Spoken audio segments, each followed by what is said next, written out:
So, welcome to this episode of Strata Originals podcast. I'm excited to talk to David Jassan today, who is an entrepreneur. He is in Mexico. He currently has a company called Direct to Telecom, and he is one of the most unique and innovative individuals I've probably talked to in a long time. So, welcome, David. Thank you. You've been an entrepreneur probably all your life. Yes, And that's the only way I understand myself. And you're an innovator. Right. So I have to realize I am. How did you first get started? Like, how did you realize that you were really good at starting businesses or putting people together with an idea? So when I was maybe 18, 19, my father is an insurance broker. Yeah. And I was helping him gather customers. And I realized I wanted to really sell something different to the people that needed something. So I went out to find what do people need that there's nobody else providing it.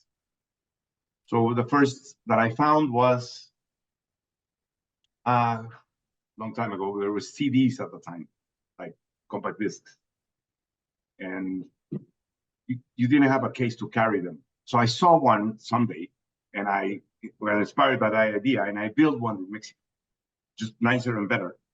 And I found who could make it, who to do the handmade letter, the initials on the case, and Taiwan buying how to the interior. And then I went out to the stores and they liked it. And so I gathered a team. Like first, I think initially was an accountant, because that's the area I enjoy, but I'm not good at. Somebody else is better than me. So yeah. That was the first. Then somebody to help me in operations and logistics, and then sales. And it grew, but it was a bit too early. Not a lot of people had CDs at the time. And it would take maybe 5 years for CDs to be there. And I needed money faster. So I started other business lines using the same methodology of finding what people needed and creating the product, just more focused on something that had momentum at the time. So it would be easier to get traction. So you were always ahead of the curve, I think, because wasn't there a job that you had where they needed to have a lot of people at a product launch? And you had to launch.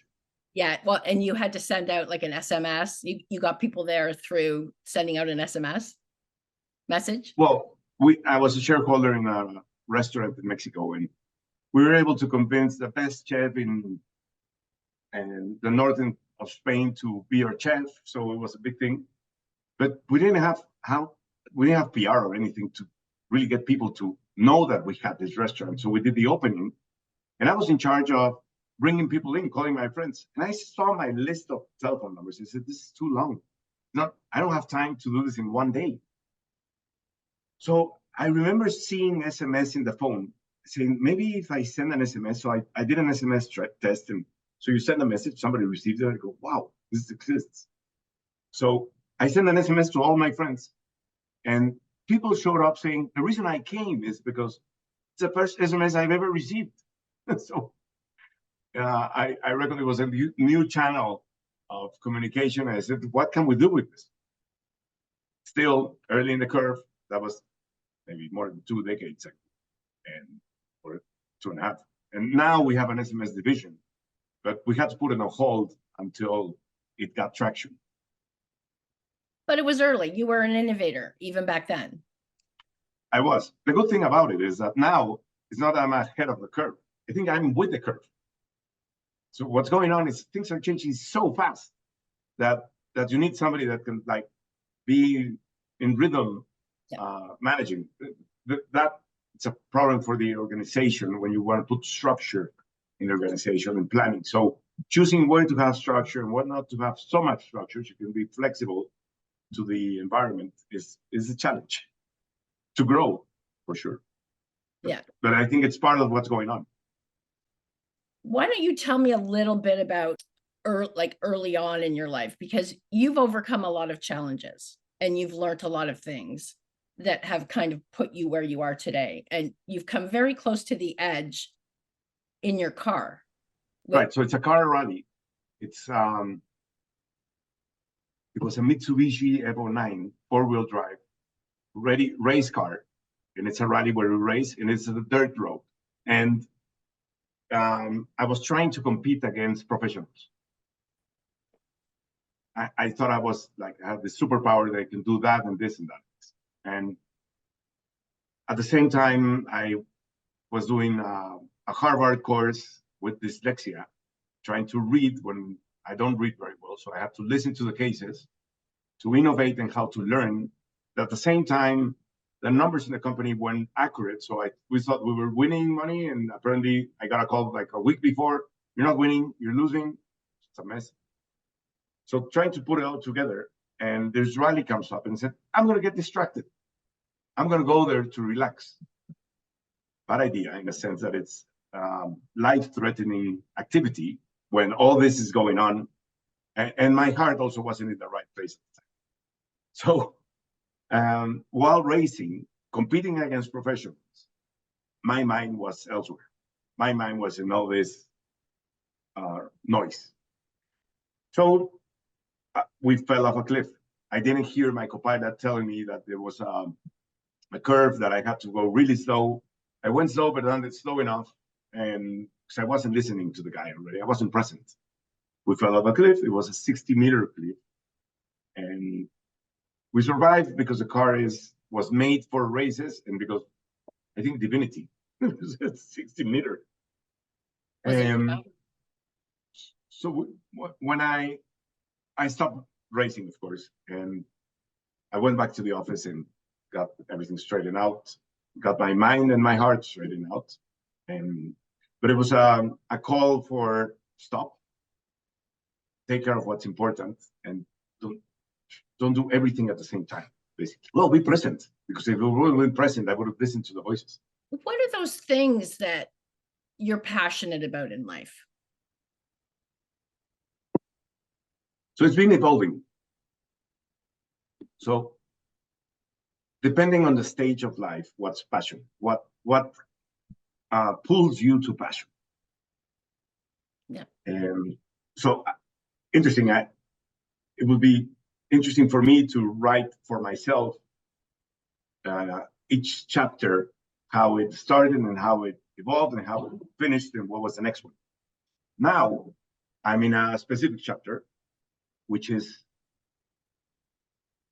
putting the house in order. That's the way I'm calling it. So it's like the business in order, stability, then myself, heart affairs in order, my house to see it in a way I like it, my friends, to invest enough time with my friends, health, so beware so balance is right now what's pulling me. It's strange because normally something else pulls me, and then I have to go and force the balance because everything's out of balance. Now the passion is interesting, going to balance in life. Interesting. And how has that changed you? As I heard myself, I thought that sounds boring. So I've never been like that. I've never been always like, I'm doing something that I'm very special. And I try to be this special person. And I recently went through a divorce, and I thought I was very special, and I was hurt. And when I talked to other people, and I realized it's something that a lot of friends have also lived. And you only understand the pain when you go through it. I said, how my connection to my friends, knowing now what they suffered and not me being able to be with them, said, I'm not that special. And I want to be special now for them. I mean, of course, every individual life, you're living out your 100%. But then, is that special? No, that's just being human. We're all living at 100%. So that just changed. You had said something interesting to me when we talked about your marriage last time. It was fairly public, your marriage. like the proposal and then the marriage. Right. And about the divorce. And then about the divorce. But it lasted for a year, I think. And Less. you said to me, I was trying to do it so right and be so perfect that I wasn't even myself anymore. Right. Which is like an amazing thing to realize about yourself when the marriage fails. Not only that, I wasn't watching the other person. I wasn't watching myself, and I wasn't really watching the other person, what she needed. And I realized that later. I was just trying to do whatever I understood was the best thing to do according to my information. But reality, I was just trying too hard to make it work when that wasn't even the way. I had to look at myself and to look at the other person. That's one of the big learnings. Like, what is my real intention? What's her real intention? What are her needs? What are my real needs? Not the public needs or the family, friends. It's what are yours and hers? And so being with somebody, now even managing teams, I go back to what do they really want? So I'm hiring this new guy, it's CFO, right? But what does he want? Does he really want to be a CFO? Is he running away from something? Where is he going? Is that the right fit? Is what we need him? And if so, let's go for it. If not, let's expose it. Like reading, being present, and seeing your needs, your intentions, and the other person's needs and intentions are. I think that was my biggest learning. And it's amazing that you actually, because it's always every time we fail at something, and trust me, I failed twice, so there's no judgment for me as far as marriage. But when we fail at something that is big to us, that you don't really fail if you take that lesson away, because that's affected all parts of your life. So you've taken what you learned from your failed marriage and used it in business, and I'm sure in other parts of your life too. That it's not about being the perfect person to somebody or what you think you have to do. It's more about communicating and understanding what somebody else's needs are or motivations are. You're right. Fortunately, I had this failure to learn from where no real damage was done. Yeah. But I just thought about accidents or health issues, or if you lose your business. So those other ones must have a lesson within them. It would be better to understand those lessons before those things happen to you. That's it. So listening from other people's failures and how they turn around and what they're learning, I think it's a good idea. For example, accounting. It's very important. Your customer, is he happy? Is the market shrinking in margins where you are participating in? So what do other people fail? And look at yourself. Like you go to a restaurant, it's terrible service, and it's like the waiter doesn't look at us or whatever your complaint is. My immediate reaction to that is, what am I doing in my business that's affecting my customers negatively? And I'm not doing anything about it. So instead of criticizing the owner chef, which a hero, he just did this 1-star Michelin star, but the customers are angry, instead of criticizing him, he's done his thing. I go back to me, like, whoa, what's my blind spot? Well, and that's what you do though, right? You look at situations where you can make it better, more efficient, the process more efficient, and you make it better, right? Thing is, not all the time to all the aspects that are seen. So maybe the great chef has to live with angry customers that like their bread warm and the bread didn't come warm. But what was important is that special pasta was perfect. So in our case, I've been trying to focus in what's the ultimate need of the customer? I mean, if the invoice is early or late, or the guy that makes collections is not as nice, I mean, I would love to see all the aspects and have the time to implement processes, enable policies that makes all the experience of dealing with us perfect. But we haven't. But what we have tried is to be sure that the one most important thing that the customer needs, we can satisfy it. And that's, I think, what's kept the business going. You've been compared to like a David and Goliath story. And where did that come from? Like, I can think of one maybe that had to do with the pandemic when you were sick. Tell us what happened with the pandemic, and because that was all over the internet anyway. Right. So that I'll go just to the David and Goliath for a second, and then we'll go to the pandemic. Okay. Because, even though it looks like it makes a fit, it comes from different places. So the David and Goliath is more what's big, and what's big is normally taken by somebody. So how do you get a piece of that pie? And being quick and nimble, instead of and fighting like stealth and grabbing a piece of the pie, has been the David and Goliath approach.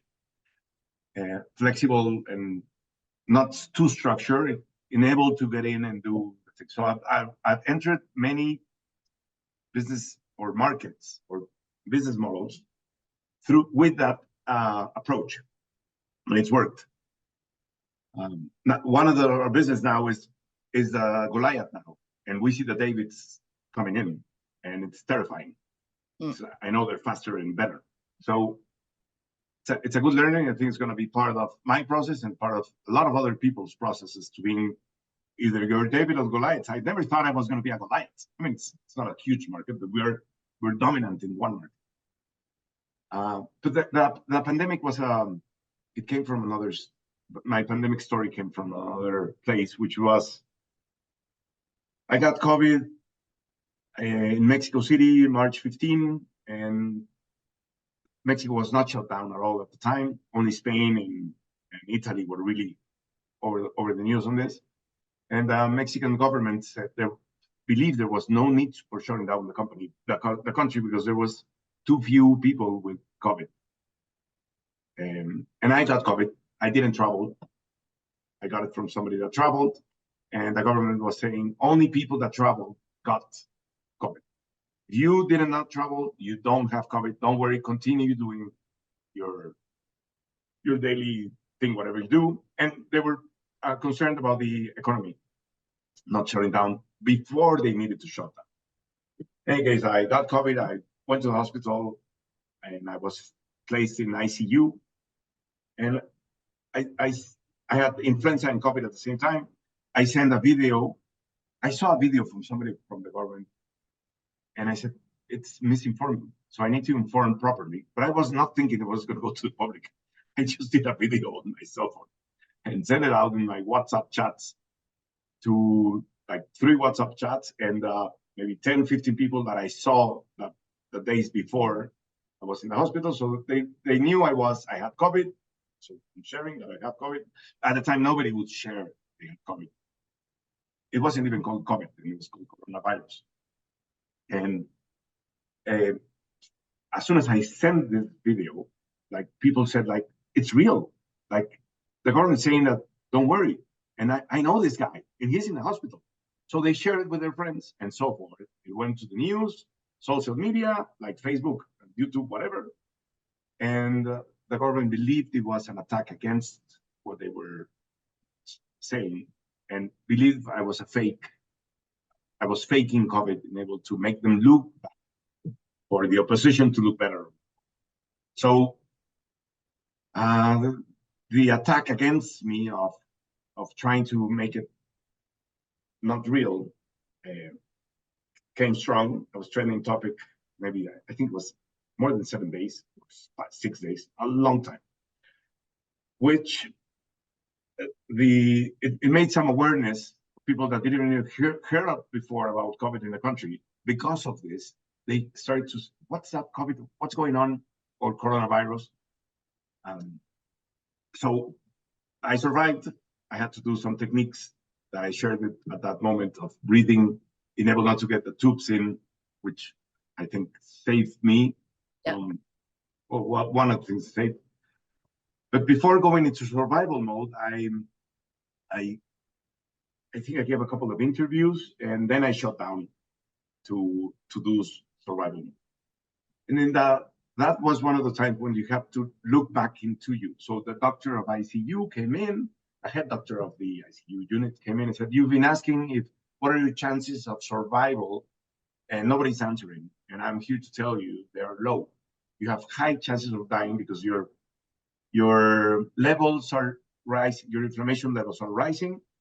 And we gave you everything that's out there that's supposed to cure you, and nothing's working.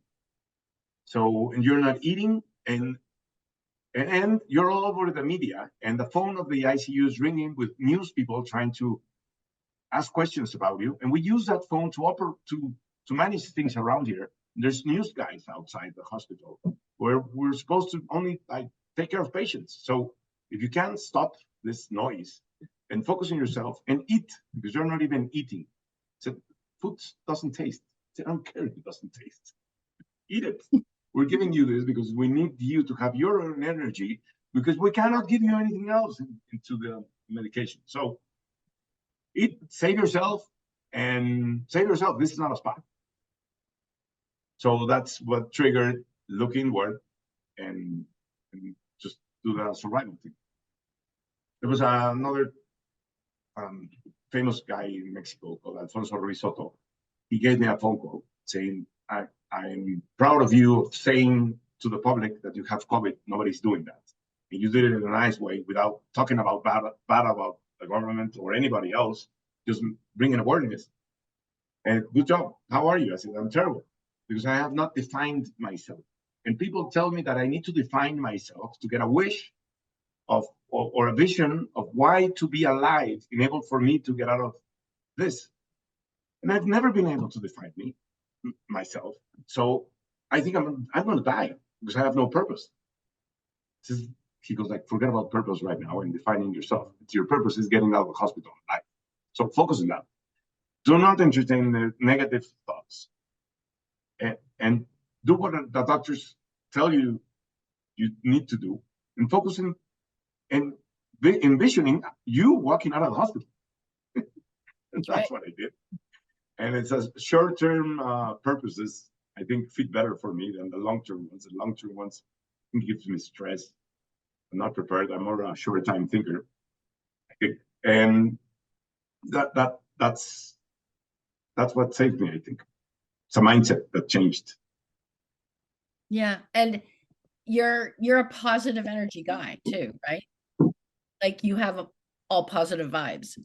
Well, thank you. If that's how it looks, it's really more about a lot of energy that could be channeled, and it's a decision of if you want to channel it positive or you let it go to the negative. So I've been choosing positive. Have you since defined your purpose since that conversation? No, interesting. So I've been trying to define what I've done. That's easier because you're looking at the past, right? So am I going to be an Olympic medalist? Oh, maybe not.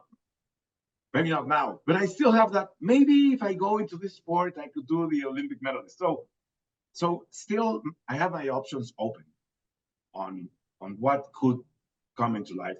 I also lowered my expectations of things that the accomplishments I could go for.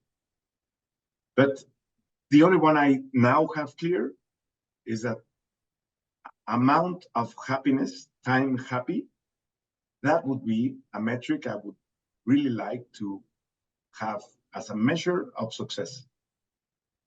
When I heard this of other people, you go back to being happy and that's your purpose. I said, but no, you need to save the world of something.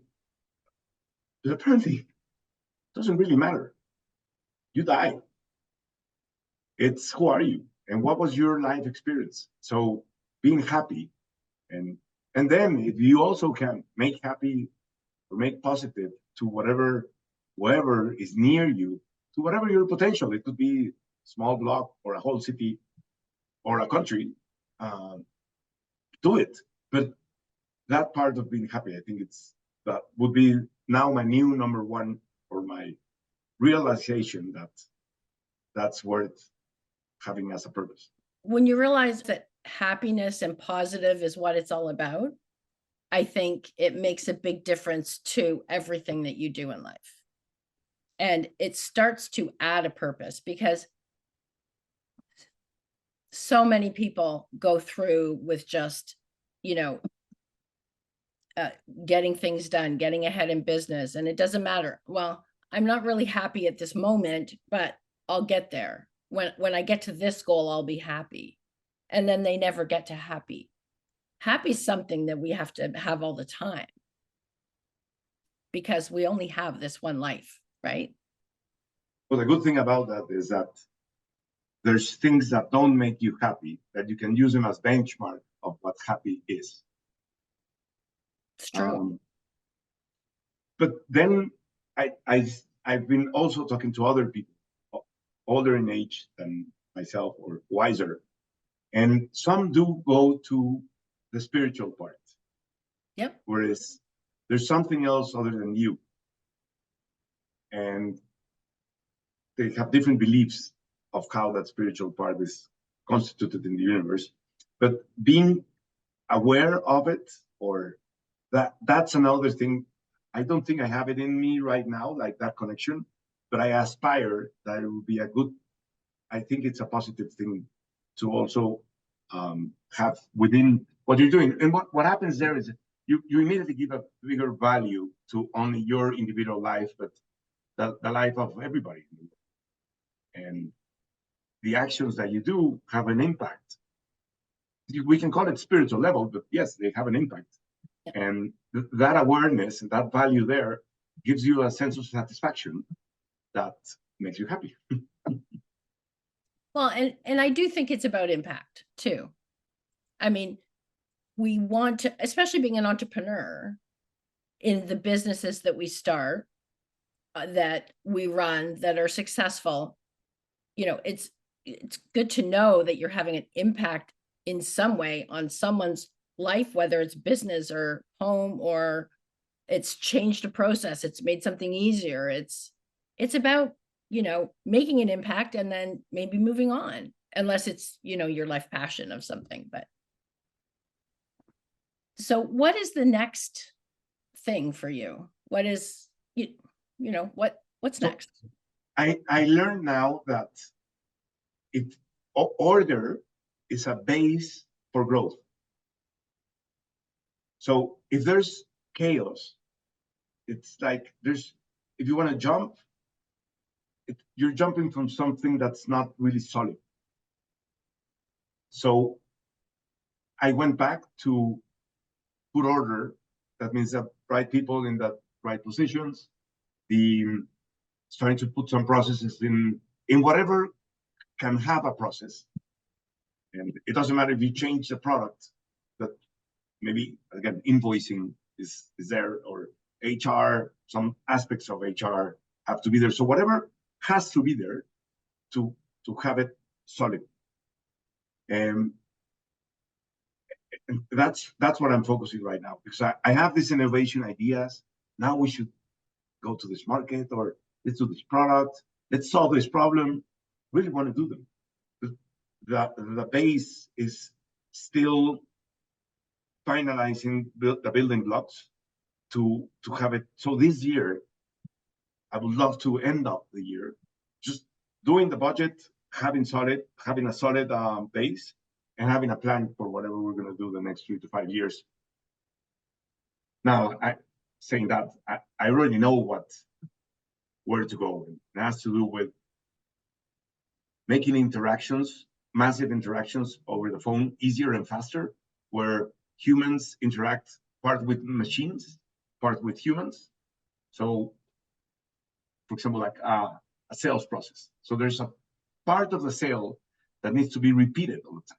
So imagine a sales agent that has to say the same sentences because of regulation every day, maybe 15 times a day, 20. So if he could record that part himself, and in that time of the call, he could put play, and the other person can listen to it. I'm just saying an easy example, but whatever makes that conversation more efficient, so it's supported by a text message, or here's what I need to tell you, that's regulation. I just sent you a text message. Did you get it? Yes. Oh, awesome. Okay, now let's continue. So doing whatever needs to be done for human interaction, talking humans to companies in a more efficient way, by helping and maybe making that agent reach their potential instead of doing legwork and explaining something that only an agent can explain, that it's very difficult to explain it on a text or so that's one of the things. The other one I found is this ability to now manage big data. So you get all this data, and then you go like, well, we have this data. What do you use it for? What problems are there? Oh, there's this fraud problem. There's this cyber thing. Can this data help identify how to protect yourself from it? Well, yes, if we do this and we run it through this, we can find this pattern, and we can let them know that this is a risk where only we can do that because the data we're managing. Awesome. So finding those gaps on what there's needs, maybe nobody thinks that could be solvable, so they just live with it. But then you find a solution and you can bring it to them. So things like that I would like to do. I think that would be like product innovation. But right now it's like business as usual, continue doing the same, let's do it better. Let's be sure that this base is there. And then let's choose what innovations we're bringing in to the growth or to the market. Yeah. So David, just thinking back, what advice would you give based on where you are now and the journey that you've had to this point and the mistakes that you've made and what you perceive to be failures or success? What advice would you give to a younger you? The intention of the other person needs to be something that you understand when you're interacting. So I remember my business in one of the stages, and I would go back to him and say, okay, you started this trading, technology, telecom, at a time where there was, the whole industry was a mess, was just starting.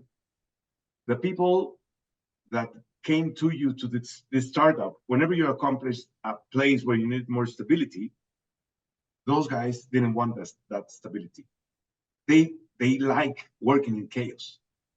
So it took me a while to understand that either I did a new company with them, or they do a new company by themselves, and you change management to a more structured, because it's already a running business. So, but what I did not read was the intention of my team, that they liked working in chaos. That was their passion.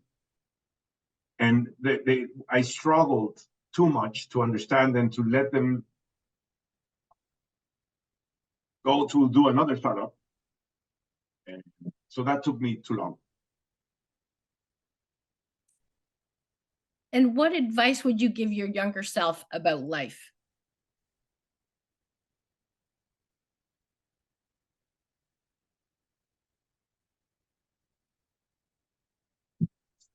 Go slower.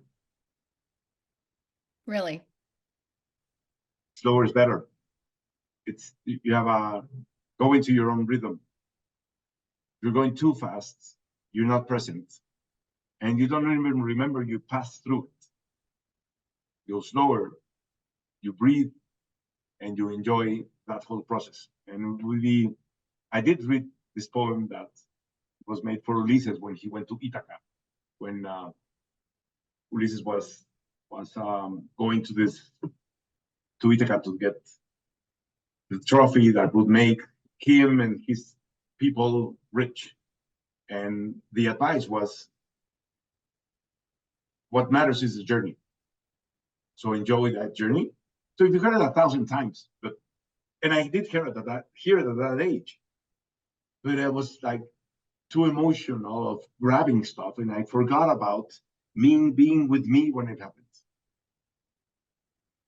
But here's the thing. So I know that back, however many years ago, people would say it's all about the journey, but it didn't mean anything to me at the time.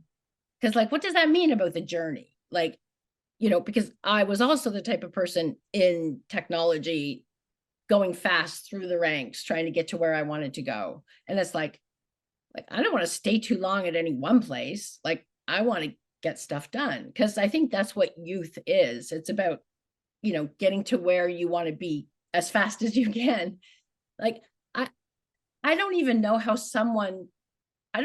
I would explain it to my younger self about the journey and being present, because I didn't have the point of reference at the time. So, do you know what I mean? But yeah, yes, and I to brand it in a way that I could remember from now on, even not only for my younger self, but from the present self, is if you're breathing, if you're aware that you're breathing, then you might be in that sync that you're present. And when you're present, everything else comes into place. So breathe deeply would be something. But yeah, you're right. I'm going to try to find something to remind me still, because I still need this. So I'm going to ask you an icebreaker question. If you had your own TV talk show, who would be your first guest? And it Warren can be Buffett. Anybody. Warren Buffett? Warren Buffett, immediately. It's the simpleness where how he shares his wisdom. I think that would be the first person I would like to ask a couple of questions and hear that first response from him. And he's so different than me that I'm attracted to. That's interesting. And that was fast too, like no hesitation. So Warren Buffett. So David, what would you say your superpower is? Superpower. Now, I think we all have one or a couple that we're really good at. Acknowledge yourself that you have some strengths or a combination of strengths that makes you sort of unique. It's empowering, and it's useful if you're using it the right way. And in my case, I've seen that when there's gaps in a flow of a business, I'm able to identify how to solve part of the gap and create a solution for that gap to be solved or better, and that somebody is willing to pay for it because it makes something better, efficient, and bring in the people together that can help me do that product and reach that gap. And I think that has been consistently something that I've been able to do. So if there's a superpower, that will be one. Is that essentially how all of your companies came together? Yes, for sure. At the point that you maybe start thinking about more living and less working, if there will be that point, what do you think you want to be known for? So when people see you or talk about you. So I don't know if they say this about me, but I would like this to be said about me. And I think this is going to continue. And so instead of thinking of the end of my life, what I would like it to happen, because that gives me stress. It's more like what has been consistent till now that I would like to continue. And let's do the business, but in a nice way. So the whole ecosystem to be in a positive value of it. So in a nice way. So do the business because we need to do it. Like whatever you want to do, let's execute and go and do it. But like be aware of what's going on around it and do it in a nice way. That I think has been consistent. And I would like to be known for doing business in a nice way. The most important thing I think is really what you strive to be known for. And loyal and caring and a safe environment at work, I think is really tells us a lot about you as an entrepreneur and as leading a company, how you feel about the work environment of employees. So it's admirable. You're right. It's like you're in a ship, they're in your ship, you need to take care of them, but you also want loyalty in exchange. Well, that's culture. If you care about them, you create a nice culture, they'll be loyal to you, for sure. Okay, David, it was a pleasure having you. Thank you.